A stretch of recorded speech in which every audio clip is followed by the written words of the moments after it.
Good evening, everyone, and welcome to the Arvada City Council meeting for today, Tuesday, August 5th, 2025. I'll call upon Councilmember Ambrose for a moment of quiet reflection and the Pledge of Allegiance. Please join me in a moment of reflection.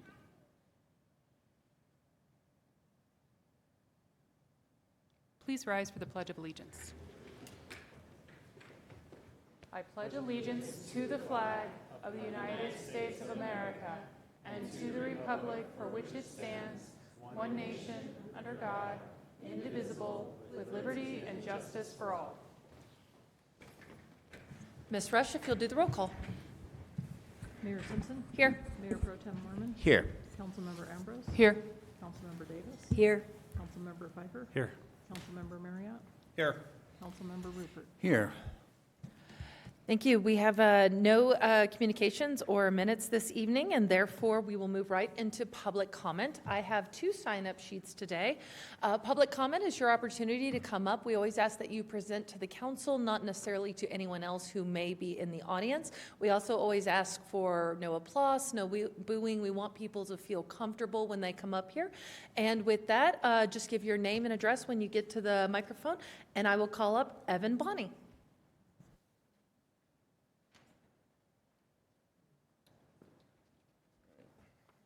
Hello, my name's Evan Bonney. I live at 9613 West 57th Place in Arvada here.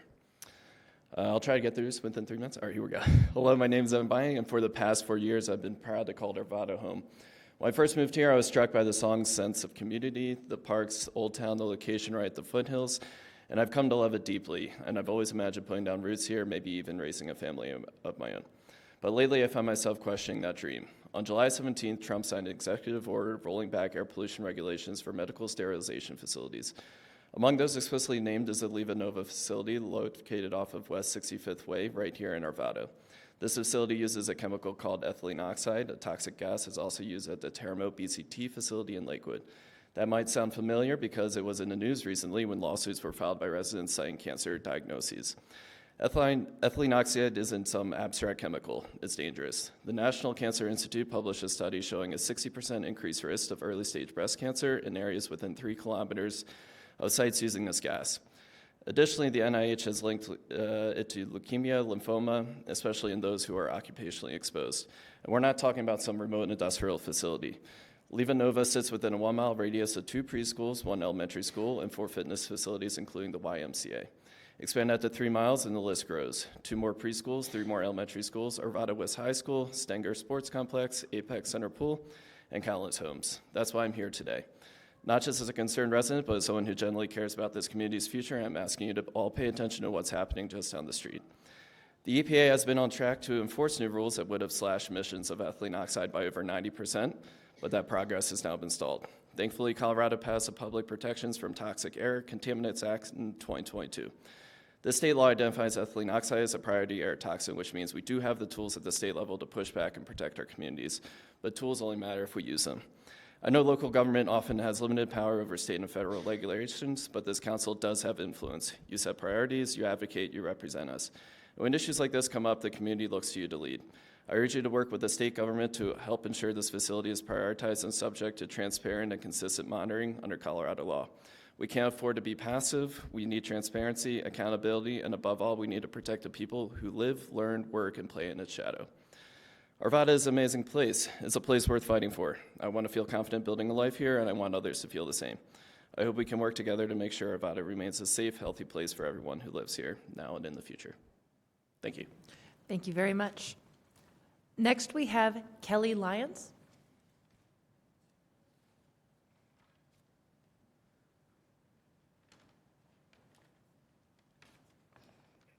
Good evening, council members. My name is Kelly Lyons. I live at 6137 Jellison Way here in Arvada.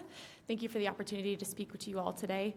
My name is Kelly Lyons. I stand before you not just as a Colorado native, but an Arvada resident, a mother, a first responder, a neighbor that values the safety and well-being of our community. I am here to ask a simple but powerful question to you each. What's more important, saving 30 seconds on your drive or saving lives? My family and I live on Jellison Way in the Alta Vista neighborhood, just off Ralston Road and Rensselaer Drive. No less than 21 children under the age of 10 live on my block alone. They bring laughter and joy to our front yards. These families walk dogs, parents push strollers, and chase toddlers that don't always look both ways. Out of the 14 miles of Ralston Creek Bike Trail, the only unprotected portion dips down Jellison Way and weaves past our front yards before it begins protection from the road again. These streets are not raceways, and they are sidewalks and, in true Colorado fashion, an outdoor enthusiast safe zone.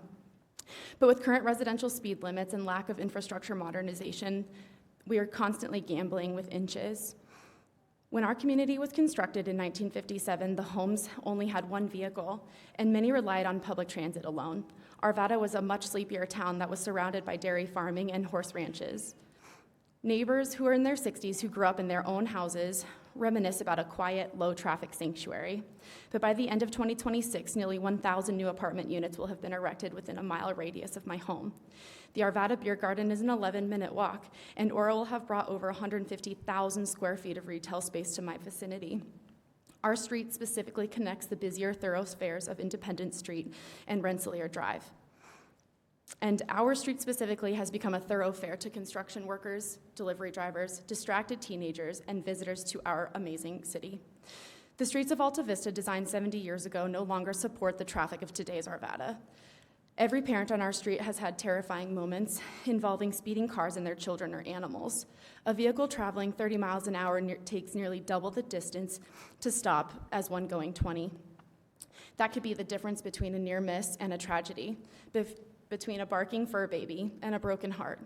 I am here representing the families of my street and countless others who use Ralston Creek Trail and humbly ask you to take action to reduce speeding in our neighborhood. We propose either speed bumps or creating intersections at 61st Street and Jellison Way into a three-way stop specifically. I hope no one in this room has held the body of a child that's been hit by a car, but in my 16 years of practicing medicine, I have. I urge you to be proactive and not reactive. Please do not wait for headlines to act. Do not leave the safety of our surrounding neighborhoods to our rapidly urbanizing community in shadows. Continue to withhold our values that we all want for Arvada: family-friendly, walkable, and safe. Please consider our pleas and add speed-lowering barriers before another close call for our families becomes a call to 911. I'm sorry, your time is up, but I will give you a few seconds to wrap your thoughts. I just have a map if they would like to look at it. That's it. You can please give it to Ms. Rush, and we'll have copies. Thank you very much. Is there anyone else in chambers who would like to give public comment at this time? Please come forward.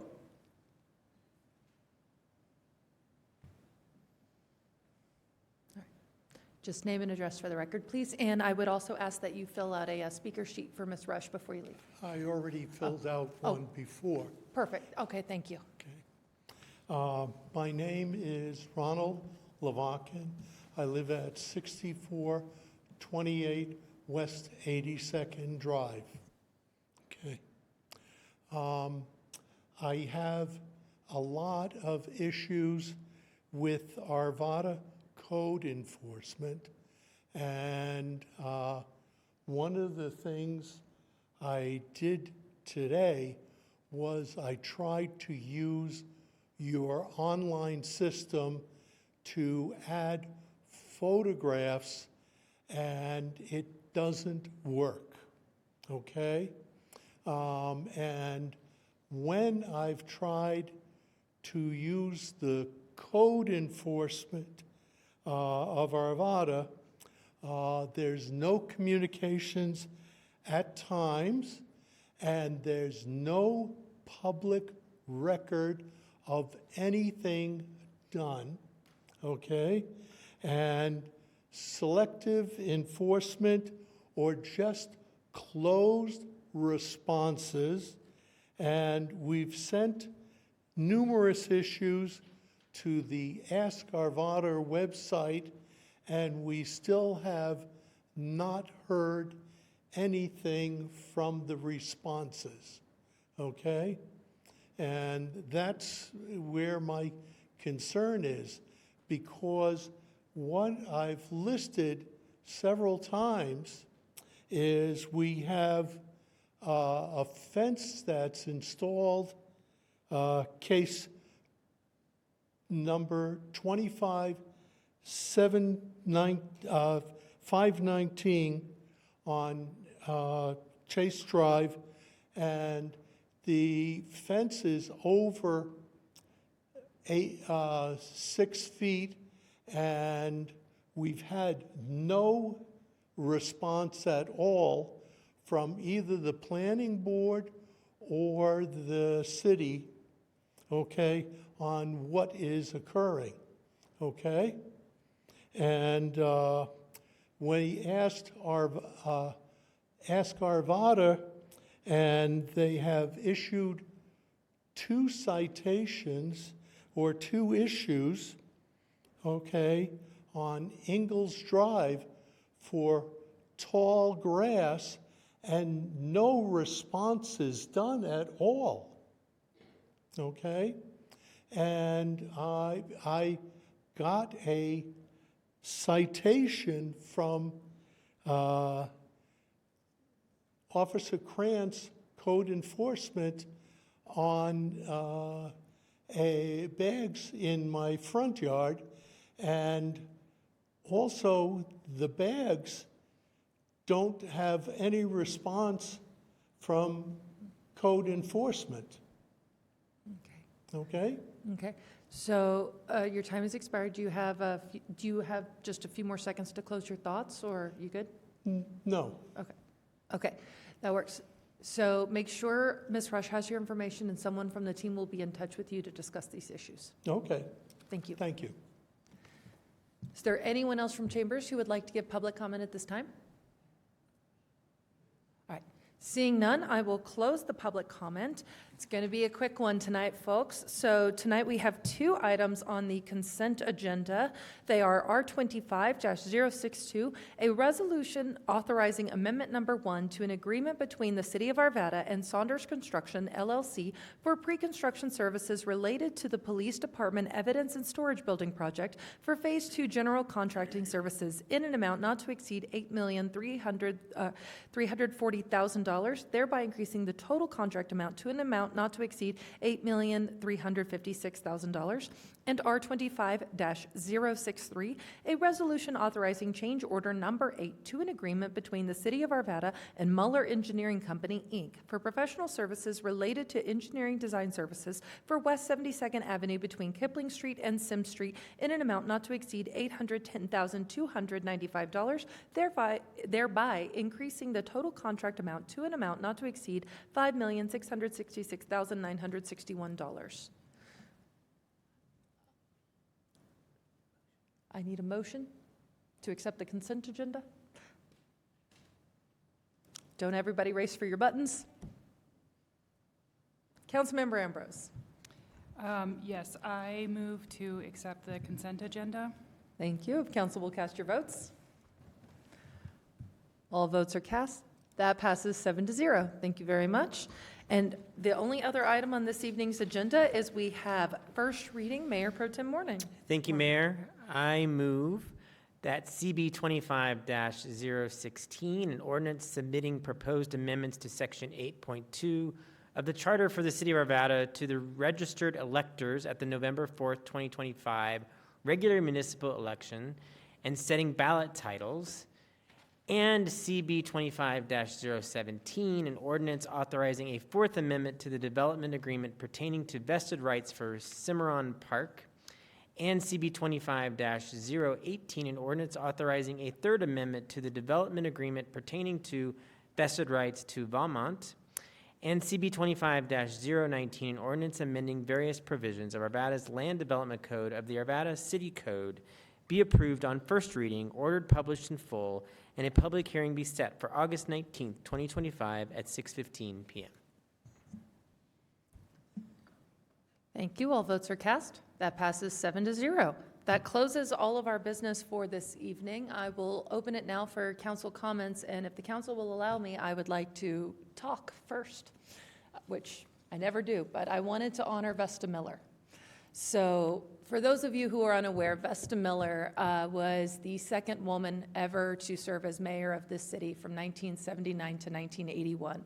And her legacy on this city is frankly immeasurable. Vesta and her family moved to Arvada in 1960, and she and her husband Stan made their home here. She started as a substitute teacher and as a neighborhood leader before taking over what was then known in 1971 as the Arvada Goals Task Force. Basically, if you can imagine the homeowners associations all getting together and coming up with a list of priorities to advocate for the city, that's sort of what happened in the early 70s, and Vesta was its chair. The City Council in 1972 adopted those motions and sought about putting them into action. And the legacy of that we can see today, from the Kipling and I-70 interchange to the Arvada Center for the Arts and Humanities, to affordable housing priorities as Arvada was becoming an expensive place to live even 50 years ago. These are just a few of the elements of her enduring legacy. She was elected to Arvada City Council in 1973, in large part because of her work on that task force. She was named the Mayor Pro Tem in 1975. And then, as I noted, in 1979, she became the second woman to serve as mayor. And as the third woman to do that job, I can say she leaves a very long shadow that I aspire to. I didn't know her well, but I did know her a little bit. She was in her 90s when I first met her, and even then she was full of spunk and fire and life. And I mean this in the most loving way possible. I walked away from meeting her going, that's who I want to be when I'm 90. She is my new old lady goals. And I can tell you right now, this city is forever changed and for the better because of the service of Vesta Miller. I know Mr. Marriott knew her better than I did, as did some others on this council. And if anybody would like to share some thoughts on Vesta, I invite you to do so. Otherwise, I will open it to any and all council comments. Mr. Pfeiffer. If somebody has comments, they can go ahead. I just have a quick thing. She lived in Alta Vista. I'm pretty sure that's where she lived. She too, did so- live in Alta Vista. But does anyone else have any comments? If not, I have some statements. But no, she was a great lady and great supporter of mine. And yeah, she was probably the kindest person I met that was always smiling. And, you know, she made us feel good when you were around her. Nothing could go wrong in her eyes. But that all being said, it was interesting that the young lady came up tonight to talk about traffic safety, and it kind of goes along with the Traffic Safety Summit starting this week, tomorrow, up in Breckenridge to talk about safety and traffic. And it's just fitting that she brought that up. But it also, I wanted to reflect the severity of, I'm going to say it, traffic fatalities. I have to say it tonight because obviously those that know me know my day job, but lately, it's been horrific. Just in the last 24 hours, we've had 2 families' lives completely shattered by reckless driving or distracted driving. And one was a family of 5, completely killed by the distracted driver who survived, and the other went off a cliff on Red Mountain. And that's just in the last 24 hours. So that right there is 7 people. This weekend, we had 4 fatalities just in the metro area, crashes. On Saturday and Sunday. It's a real thing out there, and we just need to be very careful. Speed kills, distracted driving kills, drinking and driving kills, and believe it or not, people still don't wear seatbelts. And I think that that's important to say it. So I'm going to use the mic to kind of promote that. People need to be aware, people need to be safe, and they need to be, it's not just them in a bubble, as I've said with State Patrol driving home. There are other people on this road that share it, and it's my family, it's your family, it's yourselves, it's your parents, it's your kids, and the last thing you want is to see what I see every day at my day job, and it's not good. So we don't see it as much in our city, but it can turn traumatic fairly quick, depending on the scenario. So I know Don and his team takes this seriously. Don, former police chief and police officer, and I know your team and your new traffic engineer will take all that seriously. And there's a list of things that we need to do, but I think your issue will be noted, it's an issue across the whole state. Actually, people just need to stop being self-centered and thinking that they're the most important thing on the road.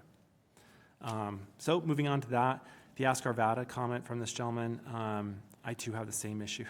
Just recently, I'll forward you those. I get them closed, and I think we all know. We are trying to do a new system, sir, right? We're still on the path for that. I'm looking for answers from Dial a Friend. But it's a little clunky, so you don't always get your answers. Trust me. Sometimes we have to work through it till we upgrade the system. But I've recently experienced another glitch in the system, so I'm sure the team will fix that too. But that all being said, school's going back here soon, so again, let's drive safe and be aware of the school zones and know that these little kids are walking to school, which is a good thing. If they are walking to school, it's a healthy thing for them to do. And it's liberating for these kids to feel a little bit independent, but we also need to be, as adults, safe as we drive. So I will heed my microphone, but I'm on this traffic safety kick right now. A good kick to be on. Councilmember Davis. Yes, thank you. So the area of Jellison where you were speaking today, I first walked my dog there.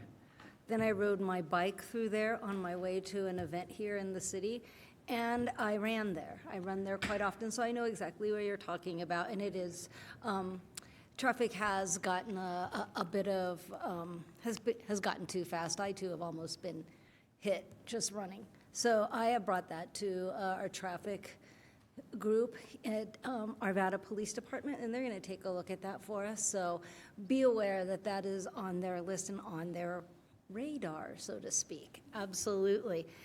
Ethylene oxide. I am a chemical engineer by education, and so that perked my ears up immediately. I don't know if council is aware, but that stays in the water in a waterway. Closest waterway is Ralston Creek, 12 to 14 days. So if your kids are playing in it or your dogs are playing in it, they're going to be exposed to that. So there are state rules for the Clean Air Act for the state of Colorado, and we do take air quality very, very seriously here in Arvada, so I will make sure that that is followed up upon. This past weekend, I had excellent resident engagement from block parties to coffees or iced coffees, and I'm very excited and buoyed by Arvada and its voters and residents that are contacting council to let us know how they feel, what's going on, and also to say thank you. So thank you to you for recognizing that the city's doing an excellent job.